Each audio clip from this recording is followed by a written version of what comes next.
तर बघा काय बातमी आहे. 7व्या वेतन आयोगाचा उर्वरित हप्ता अदा करण्याबाबत परिपत्रक निर्गमित. प्रति शिक्षणाधिकारी माध्यमिक संबंधित सर्व अधीक्षक वेतन व भविष्य निर्वाह निधी पथक माध्यमिक संबंधित सर्व लेखाशीर्ष 220-205-11 अंतर्गत माहे फेब्रुवारी 2025चे राहिलेले नियमित वेतन अदा करण्याबाबत तसे लेखाशीर्ष 220-233-61 अंतर्गत 7व्या वेतन आयोगाचा 5वा हप्ता अदा करण्याबाबत वरील विषयास अनुसरून कळवण्यात येते की लेखाशीर्ष 22-0-20-511 अंतर्गत सन 2024-25च्या आर्थिक वर्षासाठी माहे फेब्रुवारी 2025चे नियमित वेतन अदा करण्यासाठी त्या कालावधीत पर्याप्त अनुदान उपलब्ध नसल्याने संबंधित कर्मचाऱ्यांचे वेतन संपूर्णतः अदा होऊ शकलेले नाही.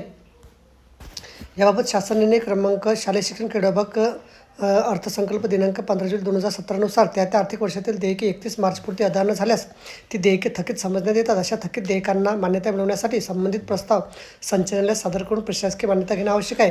त्या अनुषंगाने लेखाशीर्ष 22-0-23-22-02-33-61 अंतर्गत 7व्या वेतन आयोगाचा 5वा हप्ता अदा करण्यासाठी विविध कार्यपद्धतीचा अवलंब करण्यात यावा. नियमित मासिक वेतन देयकासाठी स्वतंत्र प्रशासकीय मान्यता क्रमांक उपलब्ध नसतो.